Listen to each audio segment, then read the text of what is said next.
أعوذ بالله من الشيطان الرجيم بسم الله الرحمن الرحيم أفرأيتم ما تمنون أأنتم تخلقونه أم نحن الخالقون نحن قدرنا بينكم الموت وما نحن بمسبوقين على أن نبدل أمثالكم وننشئكم فيما لا تعلمون ولقد علمتم النشأة الأولى فلولا تذكرون۔ سورہ واقعہ کی آیت نمبر 58، 59، 60 اور 61، 62 کی تلاوت کی۔ کل پاکستان کے ایٹمی سائنسداں ڈاکٹر عبدالقدیر رحمہ اللہ وفات پا گئے، اس حوالے سے چند باتیں عرض کرنا چاہتا ہوں۔ ایک بات تو یہ ہے کہ انسان دنیاوی اعتبار سے کتنا بڑا سائنسداں بن جائے، لیکن اللہ تعالیٰ کے فیصلوں کے آگے وہ سائنسداں بھی بے بس ہے۔ پاکستان کے بہت بڑے سائنسداں تھے اور ایٹم بم انہوں نے بنایا، لیکن اللہ تعالیٰ کے فیصلوں کے آگے وہ بھی بے بس نظر آئے۔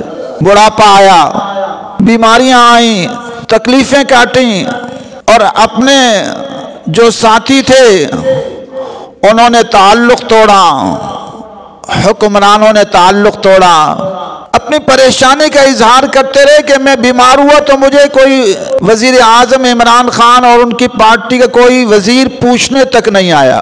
اس سے اندازہ ہوتا ہے کہ انسان کتنا بے بس ہے۔ یہ نخرے بہت کرتا ہے لیکن بڑا عاجز ہے، بے بس ہے۔ اب ایٹمی سائنسداں جنہوں نے ایٹم بم تو بنا لیا، لیکن اللہ کا فیصلہ بڑھاپے کا ہے، بیماریوں کا ہے، پھر موت کا ہے، اس کے سامنے بڑے بڑے سائنسداں بھی بے بس ہیں، عاجز ہیں۔ اللہ تبارک و تعالی قرآن مجید میں مختلف انداز میں یہ بات ہمیں سمجھاتے ہیں کہ اے بندے تجھ پر موت نے آنا ہے اور موت کا فیصلہ اٹل ہے۔ ایک مقام پر سورہ واقعہ کے اندر اللہ تبارک و تعالی ہمیں یوں سمجھا رہے ہیں، افرأیتم ما تمنون، ارے انسانوں ذرا غور تو کرو، سوچو تو صحیح، وہ پانی کا قطرہ جو رحم میں پہنچتا ہے، اَأَنْتُمْ تَخْلُقُونَهُ أَمْ نَحْنُ الْخَالِقُونَ، کیا اس سے انسان بنانے والے تم ہو یا ہم ہیں؟ یہ کھرب انسان کس نے پیدا کیے؟ یہ انبیاء علیہ السلام کو کس نے پیدا کیا؟ یہ صحابہ اکرام اولیاء اعظام کو کس نے پیدا کیا؟ آج اللہ کو چھوڑ کر کوئی گائے کی پوجا کر رہا ہے اور کوئی درباروں کی پوجا کر رہا ہے، کوئی حضرت علی رضی اللہ عنہ اور حضرت عبدالقادر جیلانی کو مشکل کشا بنا رہا ہے، یا علی مدد۔ ارے مشکل کشا وہ ہے جو سارے انبیاء علیہ السلام کے خالق اور مالک ہے۔ مشکل کشا وہ ہے جو ماں کے پیٹ میں انسان کی الگ الگ تصویریں بنا رہا ہے اور اس کو علم ہے کہ کرب انسان اس شکل کے بن چکے، اب نہیں بنیں گے، اب قیامت تک نہیں بنیں گے۔ اس لیے امام احمد بن حنبل سے کسی نے پوچھا اللہ کے وجود کی دلیل کیا ہے؟ فرمایا انسان کا چہرہ۔ فرمایا وہ کیسے؟ فرمایا غور کرو کہ دنیا میں کتنے انسان آ گئے لیکن کوئی ایک انسان کا چہرہ دوسرے انسان جیسا نہیں ہے۔ آج تو تصویریں بھی موجود ہیں، 100 سال پرانی تصویریں آتی ہیں، فلاں بادشاہ، فلاں یہ، فلاں یہ۔ ہر انسان کو نئی شکل سے نواز رہا ہے، اور جگہ کتنی ہے؟ کوئی بڑی جگہ بھی نہیں ہے کہ اعضاء کا فرق ہو، کسی کی 4 ناکیں ہوں، کسی کی 5 ہوں، کسی کی 6 آنکھیں ہوں، چلو کسی کے ہونٹ زیادہ ہوں، سب برابر ہیں۔ اور جگہ بھی چند انچ کی، باپ کی شکل علیحدہ، بیٹے کی شکل علیحدہ، پوتوں کی شکل علیحدہ، نواسوں کی شکل علیحدہ، ماں کی شکل علیحدہ، نانے کی شکل علیحدہ، اور نواسیوں اور پوتیوں کی شکل علیحدہ۔ وَإِن مِّن شَيْءٍ إِلَّا عِندَنَا خَزَائِنُهُ، اللہ تعالیٰ فرماتے ہیں میرے پاس ہر چیز کے خزانے ہیں، اللہ کے پاس شکلوں کے خزانے ہیں۔ ہم کبھی دیکھتے ہیں اپنے گاؤں میں اور کرتے ہیں، کبھی رات بھی میں سوچ رہا تھا ہمارے نانا جان ہوتے تھے، پھر نانا جان کے اتنے بیٹے بیٹیاں ہوئے، اور پھر بیٹوں کے اولادیں ہوئیں، پھر ان کی اولادیں، سبحان اللہ۔ ہم تو ایک انسان پیدا نہیں کر سکتے، عبد القدیر خان جیسے کروڑوں ڈاکٹر سائنسداں مل جائیں، ایک انسان نہیں بنا سکتے۔ اللہ تعالیٰ کی عظمتوں پر قربان جاؤں، شان پر قربان جاؤں، کھرب انسان پیدا کر دیے۔ یومیہ کہتے 25-30 لاکھ انسان دنیا میں پیدا ہو رہے ہیں، ہر ہسپتال میں جاؤ تو یومیہ ولادتیں ہو رہی ہیں، گھروں میں ہو رہی ہیں، اور کروڑوں انسان ماؤں کے پیٹ میں پل رہے ہیں، اور یہ تو انسان ہے، کھرب درندے پرندے کیڑے مکوڑوں کو پال رہا ہے۔ اور صرف یہ زمین نہیں، ایک حدیث میں بھی آتا ہے کہ اللہ کی اس زمین جیسی بہت ساری زمینیں ہیں، ان میں بھی آدم علیہ السلام ہے، تمہارے آدم علیہ السلام کی طرح، وہاں بھی نوح علیہ السلام ہے۔ تو اللہ تعالیٰ کی اس زمینوں جیسی کھرب زمینیں اور ہیں، وہاں بھی انسان بستے ہیں۔ اور حضرت ابن قیم جوزی بہت بڑے بزرگ ہیں، وہ تو فرماتے ہیں اللہ کی بہت ساری زمینیں کھرب زمینوں میں قیامتیں قائم بھی ہو چکی ہیں، اور لوگ جنتوں میں جا چکے۔ ہماری زمین کی تو ٹوٹل عمر 7000 سال ہے۔ حدیث میں آتا ہے اللہ تعالیٰ نے دنیا کو 7 دن کے لیے بنایا، اللہ تعالیٰ کا ایک دن 1000 سال کا ہے، تو یہ ساری زمین جو بنی ہے 7 دن کے لیے بنی ہے۔ انسان کہتے ہیں میری بڑی عمر ہے، مال دولت چیزیں مسائشیں جمع کر لو، کچھ بھی نہیں ہے، اور قبر میں جانا ہے، قبر کی تیاری نہیں ہے۔ جب ڈاکٹر عبد القدیر خان جیسے انسان بھی قبر میں چلے گئے، ان کی ڈاکٹری ان کو بڑھاپے سے نہ بچا سکی، ان کا سائنس کو جاننا ان کو امراض سے نہ بچا سکا، اور پھر وہ ان کو موت سے نہ بچا سکا، اور وہ بھی قبر میں جا سوئے ہیں۔ تو اور کیا انسان کیا حیثیت رکھتا ہے؟ تو اللہ تعالیٰ فرماتے ہیں غور تو کرو، کیا تم تخلیق کرتے ہو اس انسانوں کی یا ہم کرتے ہیں؟ پھر یہ بھی فرمایا نحن قدرنا بینکم الموت، ہم نے موت کو مقرر کر دیا۔ انبیاء علیہ السلام کی کتنی بڑی ہستیاں ہیں۔ نوح علیہ السلام 1400 سال عمر پائی، لیکن موت آئی گئی۔ انبیاء علیہ السلام پر بھی موت آ رہی ہے، صحابہ کرام پر موت آئی، اولیاء اعظام پر موت آئی، ہماری حیثیت ہی کیا ہے؟ کچھ بھی تو نہیں ہے۔ نحن قدرنا بینکم الموت وما نحن بمسبوقین، ہم عاجز نہیں ہیں علی ان نبدل امثالکم، کہ تم جیسے اور لوگ پیدا کر دیں، وننشئکم فیما لا تعلمون، تمہیں وہاں لے جائیں تمہیں پتہ بھی نہ چلے۔ جب یہ چھوٹے چھوٹے بچوں کو میں دیکھتا ہوں نا کہ یہ نئے نسل آ رہی ہے، تو میں کہتا ہوں یہ وہ ان نبدل امثالکم ہے، کہ یہ آگے اب ہماری جانے کا وقت آ رہا ہے، ہمیں تیاری کرنی چاہیے، ہمیں تیاری کرنی چاہیے بوڑھوں کو، کہ ہم جیسے اور آگے ہیں دنیا میں پیدا ہو رہے ہیں، ہر خاندان میں ہر علاقے میں پیدا ہوتے جا رہے ہیں۔ ان نبدل امثالکم وننشئکم فیما لا تعلمون، تمہیں وہاں لے جائیں جہاں تمہیں پتہ بھی نہ چلے۔ اور بڑھاپا کوئی غم کا مقام نہیں ہے، بڑھاپا خوشی کا مقام ہے۔ ایک اللہ والے کہنے لگے لوگ بوڑھے ہو جاتے نا، پریشان ہوتے ہیں، کہتے ہیں ہائے ہم کبھی جوان تھے، ہائے ہم کبھی جوان تھے۔ فرمایا بڑھاپا تو خوشی کا مقام ہے، غم کا مقام تو ہے ہی نہیں۔ لیکن اس کے لیے جس نے تیاری کی ہے، اگر ایک آدمی اپنی منزل کی طرف سفر کرتا ہے اور منزل کے قریب ہو جاتا ہے، اور ایک آدمی منزل سے دور ہے، تو خوشی کا مقام کس کے لیے؟ جو منزل کے قریب ہے یا دور ہے؟ جو منزل کے قریب ہے۔ تو بڑھاپا منزل سے قریب ہونے کا نام ہے۔ اللہ والے تو موت کو پسند کرتے تھے، اور کہتے تھے کہ ہم موت کو اس لیے پسند کرتے ہیں کہ موت اللہ سے ملاقات کا ذریعہ ہے۔ ایک حدیث میں آتا ہے الموت جسر یوصل الحبیب الی الحبیب، موت وہ پل ہے جو ایک محبت کرنے والے کو اللہ سے ملاتی ہے۔ موت اللہ سے ملاقات کا نام ہے، اور اللہ والوں کے لیے قبر بھی جنت کا باغ بن جاتی ہے۔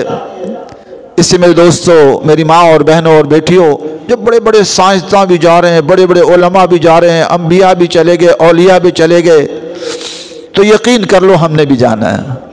کل من علیہا فان ویبقى وجہ ربک ذو الجلال والاکرام، ایک اللہ کی ذات نے باقی رہنا ہے، اور مشکل کشا بھی وہی ہے۔ قرآن میں اللہ تعالیٰ اپنا تعارف کراتے ہیں نا، الہ کون ہے؟ ابھی جو آیات پڑھی گئی نماز میں، اللہ لا الہ الا هو الحی القیوم، اللہ کون ہے؟ یہاں تو ہر ایک کو اللہ بنایا ہوا ہے، کسی نے حضرت علی کو اللہ تعالیٰ بنا لیا ہے، کسی نے حضرت عبدالقادر جیلانی کو بنایا ہے، کسی نے کہا نہیں نہیں سارے ہی ہیں، سارے پیر فقیر سب ہیں، مانگو سب سے، مشکل کشا ہیں۔ اللہ تعالیٰ نے تعارف کرایا اپنا، اللہ لا الہ الا هو الحی القیوم، اللہ وہ ہے کہ کوئی الہ نہیں ہے مگر وہی الہ ہے، مشکل کشا ہے، کارساز ہے، بگڑی بنانے والا ہے، سب کی سننے والا ہے، مشکلوں کو آسان کرنے والا ایک اللہ ہے۔ الحی جو زندہ ہے، تو جس پر موت آ جائے وہ مشکل کشا نہیں ہو سکتا، وہ کارساز نہیں ہو سکتا۔ القیوم تھامنے والا ہے، ساری کہکشاؤں کو تھاما ہوا ہے، ایک ایک کہکشاں میں اربوں ستارے سیارے گھوم رہے ہیں لاکھوں میل فی گھنٹہ کی رفتار سے، اور ہزاروں سال سے گھوم رہے ہیں، سب کو تھاما ہوا ہے کہ ٹکرائیں نہیں آپس میں۔ ایک ایک ہماری کہکشاں میں اربوں ستارے سیارے ہیں، لاکھوں میل فی گھنٹہ کی رفتاریں بھی ہیں۔ زمین 1,00,000 میل فی گھنٹہ کی رفتار سے ایک جانب اور 1600 کلومیٹر کم و بیش کی رفتار سے دوسری جانب گھوم رہی ہے، اور ہزاروں سال سے گھوم رہی ہے، لیکن پتہ بھی نہیں چلتا ہے۔ ہماری گاڑی 120 کلومیٹر فی گھنٹہ کی رفتار سے موٹر وے پر بھاگ رہی ہوتی ہے تو گاڑی کانپ رہی ہوتی ہے، موٹر وے پر کانپ رہی ہوتی ہے۔ اللہ کی عظمتوں پر قربان جاؤں، 1,00,000 کلومیٹر فی گھنٹہ کی رفتار سے ایک جانب زمین کو دوڑا رہے ہیں سورج کے اطراف میں، اور دوسری طرف گھوم رہی ہے جس سے رات دن بن رہے ہیں 1600 کلومیٹر فی گھنٹہ کی رفتار سے، اور ذرا سی آہٹ بھی نہیں ہے۔ اور اس زمین پہ کھربہ کھرب ستارے سیارے گھوم رہے ہیں، اور کھربہ کھرب کہکشائیں ہیں، سب میں گھوم رہے ہیں، کہکشاؤں کو تھاما ہوا ہے۔ ہم رات کو سو جاتے ہیں، ہمارے دلوں کو تھامتا ہے کہ یہ چلتے رہیں، پھیپھڑوں کو تھامتا ہے کہ یہ چلتے رہیں، سانس کی بند نہ ہو جائے۔ ماں کے پیٹوں میں بچوں کو تھامتا ہے کہ ان کا دل چلتے رہیں، ان کے پھیپھڑے کام کرتے رہیں۔ ہم تو سو جاتے رات کو مزے سے، ہمارے دلوں کو چلاتا کون ہے؟ 1,00,000 سے زائد مرتبہ ہم یومیہ جو ہے دل دھڑکتا ہے۔ اگر یہ دل ہمارے ہاتھ میں دے دیا جاتا نا کہ اس کو دھڑکاؤ، تو ہم 1,10,000 مرتبہ دھڑکتا تو ہم کہتے یار اب تو تھک گئے ہیں۔ ہم یومیہ 25,000 مرتبہ سانس لیتے ہیں۔ اگر یہ سانسوں کا سسٹم میرے اور آپ کے ہاتھ میں دیا جاتا، سانس لو چلو، تو ہم 1,000 مرتبہ سانس لے کے نا چیں بول جاتی، کہتے یار بس ہو گئی، اب جاتے ہیں تو جائیں کا، لیکن یہ رب نے اپنے ہاتھ میں رکھا ہوا، تھاما ہوا ہے نظام کو۔ الحی القیوم لا تأخذہ سنۃ، اونگ نہیں آتی، نیند نہیں آتی، تو جیسے اونگ آئے نیند آئے وہ مشکل کشا نہیں ہوتا۔ مشکل کشا وہ ہے جسے نہ نیند آتی ہے نہ اونگ آتی ہے۔ لا تأخذہ سنۃ ولا نوم لہ ما فی السماوات، آسمانوں میں ہے جو کچھ وہ بھی اسی کا، لہ ما فی السماوات وما فی الارض، جو زمین میں ہے وہ سب کچھ اسی کا، ہم تو عارضی مالک ہیں۔ ان قریب خبروں میں چلے جائیں گے، کہتے یہ زمین ہماری ہے، یہ ہماری ہے۔ حضرت عیسیٰ علیہ السلام جا رہے تھے، 2 آدمی آپس میں لڑ رہے تھے، ایک کہہ رہا تھا زمین میری ہے، دوسری کہہ رہا تھا میری ہے۔ حضرت عیسیٰ علیہ السلام سے کہنے لگے حضرت آپ فیصلہ فرمائیں زمین کس کی ہے۔ آپ نے زمین سے پوچھا تم کس کی ہو؟ اللہ تعالیٰ نے ان کا معجزہ ظاہر ہوا، زمین بول پڑی، دونوں جھوٹے انسان تھے۔ فرمایا زمین نے کہا اے عیسیٰ یہ دونوں جھوٹے ہیں، نہ میں اس کی ہوں نہ اس کی ہوں، یہ دونوں میرے ہیں۔ ارے کہتا زمین میری، ارے ہم تو خود مٹی میں ملنے والے ہیں. مجھ سے آ کر لوگ کہتے ہیں استاد جی ایک تصویر کھنچوا لیں. میں نے کہا مٹی کے ساتھ کیا تصویر بنوانی ہے؟ منہا خلقناکم وفیہا نعیدکم ہے، ہم تو سب مٹی ہیں.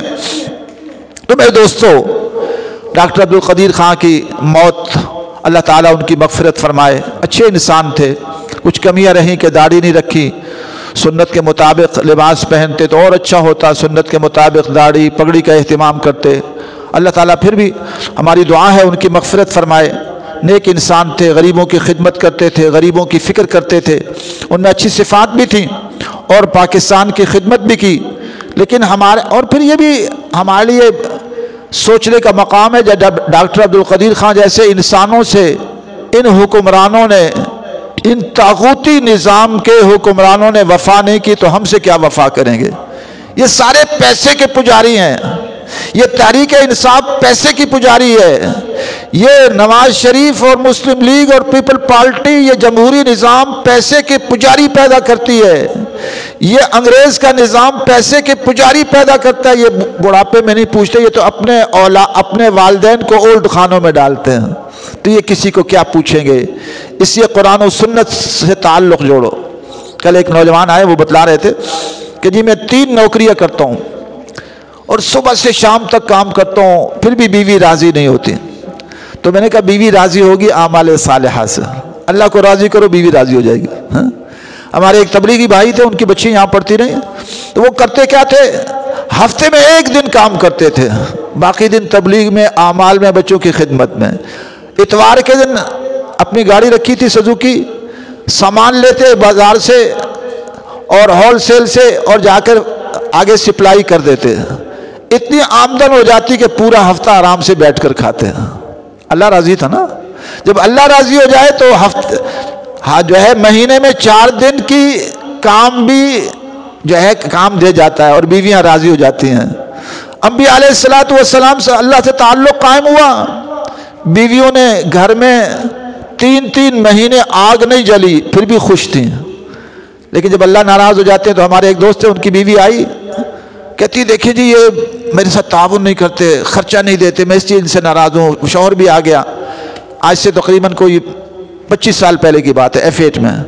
میں نے ان سے کہا کہ یہ آپ کو کتنا خرچہ دیتے ہیں مہینے کا؟ کہتی دیکھیں یہ 50,000 روپے دیتا ہے گھر کے خرچ کے علاوہ، میری جیب خرچی. لیکن آپ دیکھیں نا آج کل کی مہنگائی کے دور میں 50,000 سے کیا ہوتا ہے؟ 25 سال پہلے کی بات کر رہا ہوں. تو میں نے کہا معاملہ 50,000 کا نہیں ہے، معاملہ اعمال صالحہ کا ہے. اگر اللہ تعالیٰ راضی ہو جائے تو بیوی فقر و فاقے میں بھی راضی ہو جائے گی، اور اللہ ناراض ہو جائیں گے تو بیوی کے پاس پیسوں کے انبار بھی ہوں گے، وہ ناراض ہو جائے گی. تو ہم سب کو چاہیے کہ اللہ کو راضی کرنے کی فکر کریں. اللہ تعالیٰ ہم سب کو اس کی توفیق نصیب فرمائے. وآخر دعوانا الحمدللہ رب العالمین.